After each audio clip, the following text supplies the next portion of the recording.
July 4, 1969, 11:55 p.m., Vallejo, California. The holiday night is winding down, and the smell of gunpowder from fireworks still lingers in the humid summer air. At Blue Rock Springs Park, young couples sit in parked cars, savoring stolen moments of privacy. Among them, 22-year-old Delene Ferrin and 19-year-old Mike Mago sit inside a brown Corvair. Their conversation is light, laughter cutting through the stillness of the night. But suddenly, a pair of headlights sweeps across the gravel lot. A car pulls up behind them, lingers for a moment, then slowly drives away. Mike shifts in his seat, uneasy. "That was weird," he mutters. Moments later, the same vehicle returns. The driver's door opens. A man steps into the darkness, carrying a flashlight in one hand. He walks toward the Corvair. Mike squints, expecting to see a police officer, but instead the man raises a gun. The beam blinds them, then the silence explodes into chaos. Bullets tear into the car, glass shatters, screams echo into the night. Mike is hit first, a bullet slamming into his jaw and neck, forcing him to collapse in agony. Delene screams, twisting as multiple rounds rip into her chest and arms.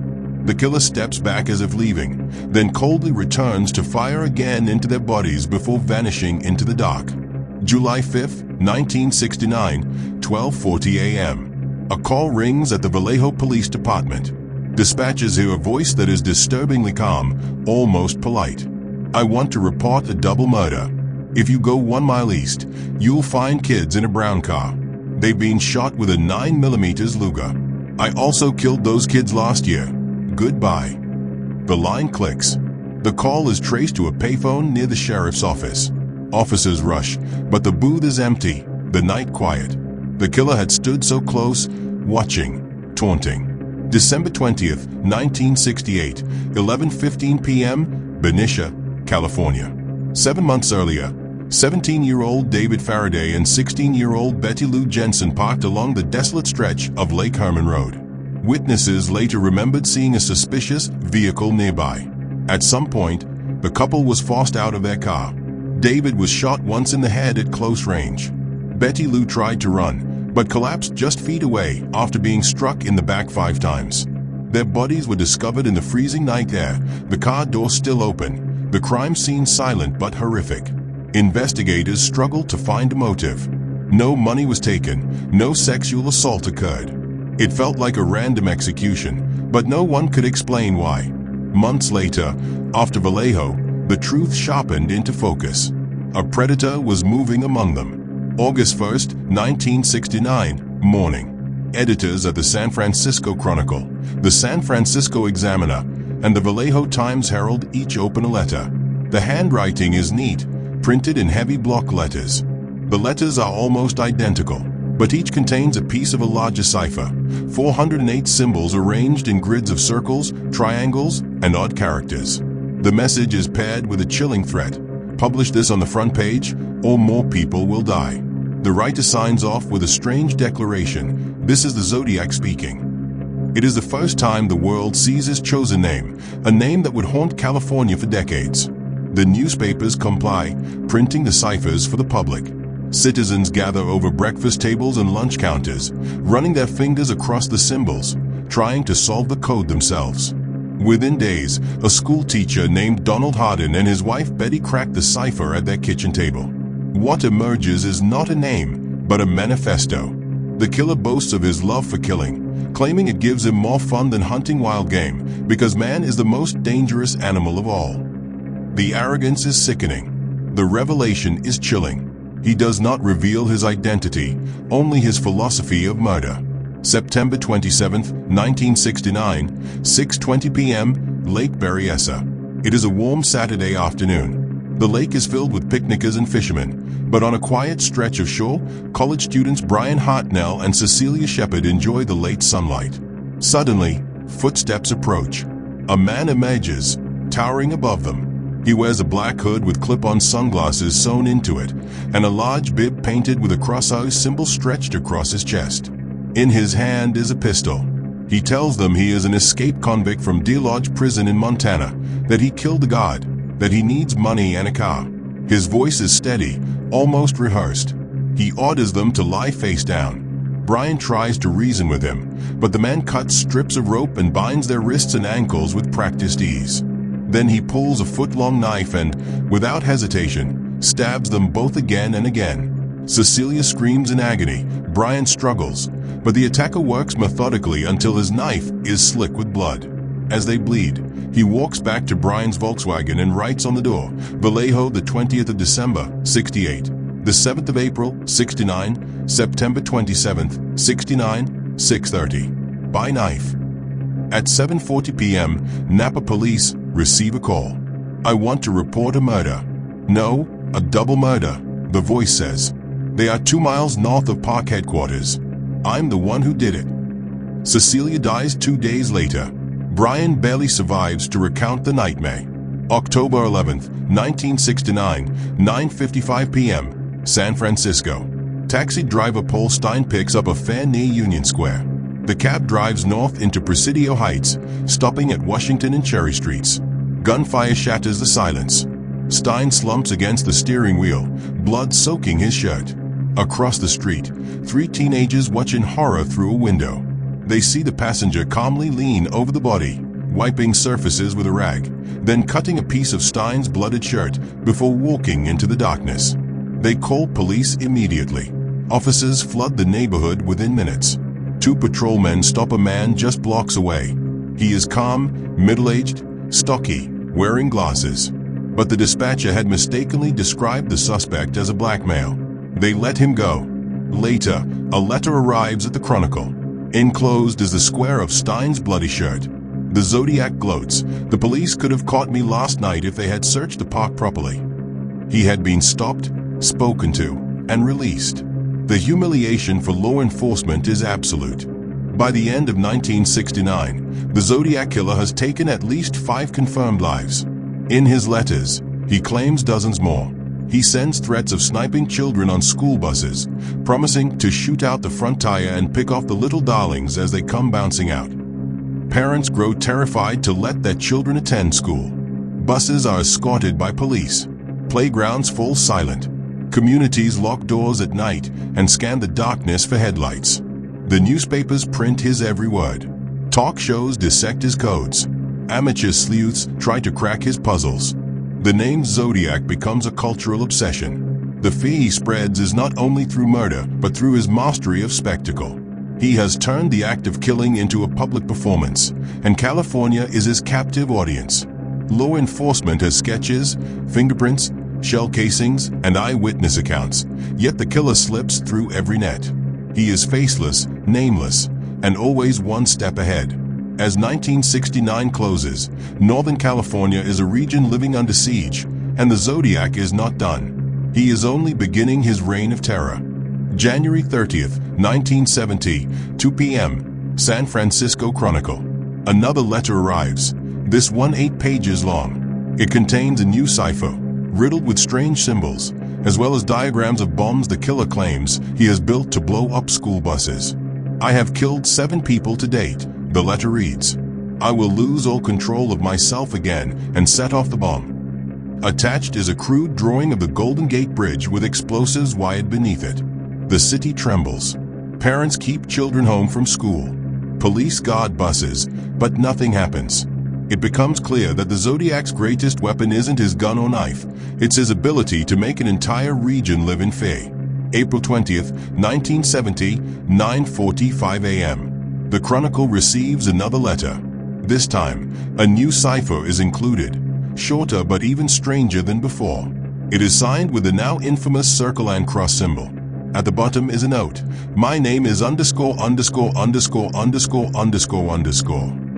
But the cipher remains unsolved to this day.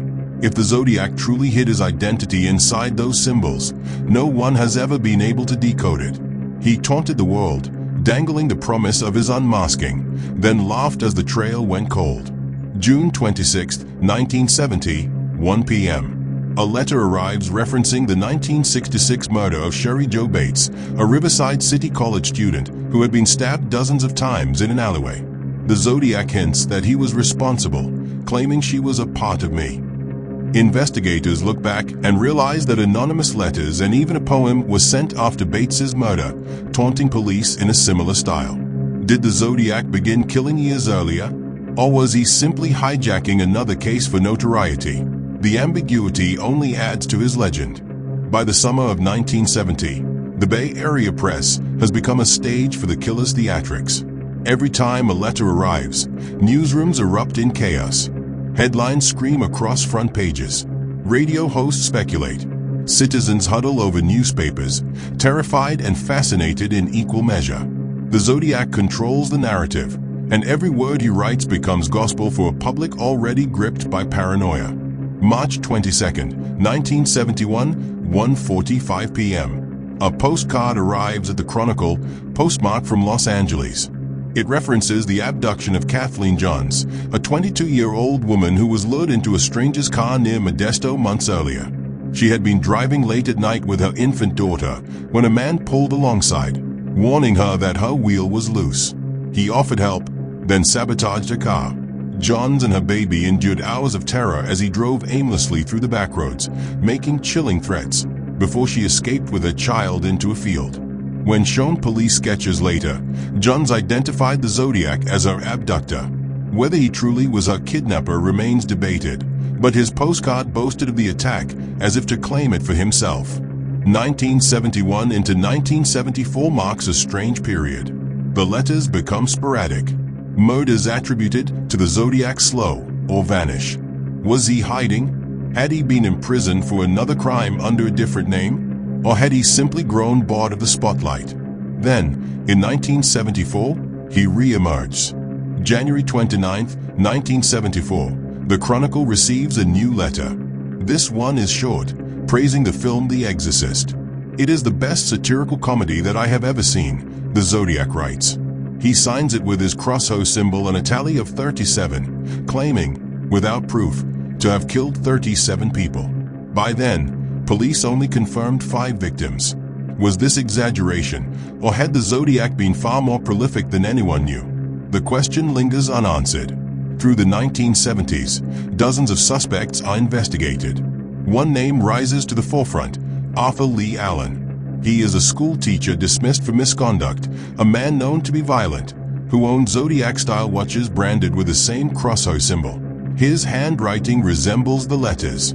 He even tells acquaintances he fantasizes about killing couples. But every time investigators close in, evidence falters. DNA from saliva on Zodiac stamps fails to match. Fingerprints are inconclusive. Allen dies in 1992, never charged. For many, he remains the prime suspect. For others, he is just another dead end in a maze of frustration. By the 1980s and 1990s, the Zodiac case becomes legend. Books are written, documentaries produced. Armchair detectives pore over photocopies of ciphers. Amateur cryptographers spend decades searching for solutions. Police files swell into thousands of pages, yet the case remains open. Even when the FBI forms the Behavioral Analysis Unit to profile serial killers, the Zodiac looms as the ultimate challenge. He is the killer who slipped away, the phantom who mocked them all. March 1991, San Francisco. Reporter Paul Avery, who had once been directly threatened by the Zodiac in a 1970 letter, publishes new theories. Letters from the killer have ceased for years, but the memory still stalks the Bay Area. Some claim the Zodiac is dead. Others believe he is alive and laughing at the chaos he caused. Every time a cipher resurfaces in the press, interest reignites. December 2020, an astonishing breakthrough. A team of private citizens finally cracks the infamous 340-character cipher, one of the Zodiac's longest unsolved codes.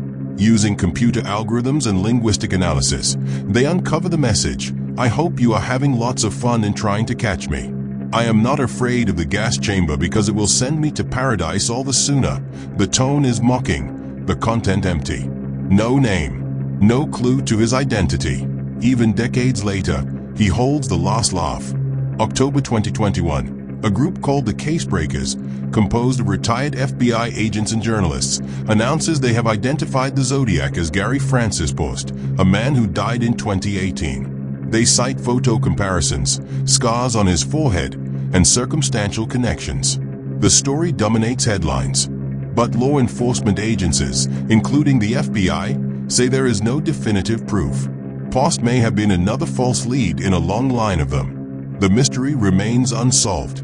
September 2023, San Francisco. Reporters gather outside the Hall of Justice as police quietly admit the case is still active. Boxes of evidence, fingerprints, and DNA samples remain in storage. Forensic genealogy, the same technique that captured the Golden State Killer in 2018, could one day solve it. But for now, the Zodiac Killer remains a ghost, a cipher unsolved, a face unknown. What makes the Zodiac evergreen is not just the brutality of his crimes, but the mythology he built around himself. He didn't kill simply to murder. He killed to be seen, to terrify, to control. He used letters as weapons, ciphers as trophies, the press as his megaphone. In many ways, he was the first killer to weaponize mass media, turning his murders into a performance and the public into his audience. He showed how spectacle could be as powerful as violence, and how fear could stretch farther than bullets. Today, more than 50 years later, the questions remain. Who was he? How many did he kill? And why did he vanish as suddenly as he appeared? The answers may lie in an old envelope, in a single strand of DNA, waiting to be uncovered. Until then, the Zodiac Killer remains what he always wanted to be: unforgettable, unsolved, and immortalized in mystery. And here at Crimes Uncoded, we remind you, evil does not just lurk in the shadows. It writes letters, wears disguises, and mocks the systems meant to protect us. The Zodiac Killer may have disappeared, but his legend proves that sometimes the most dangerous monsters are the ones we never catch.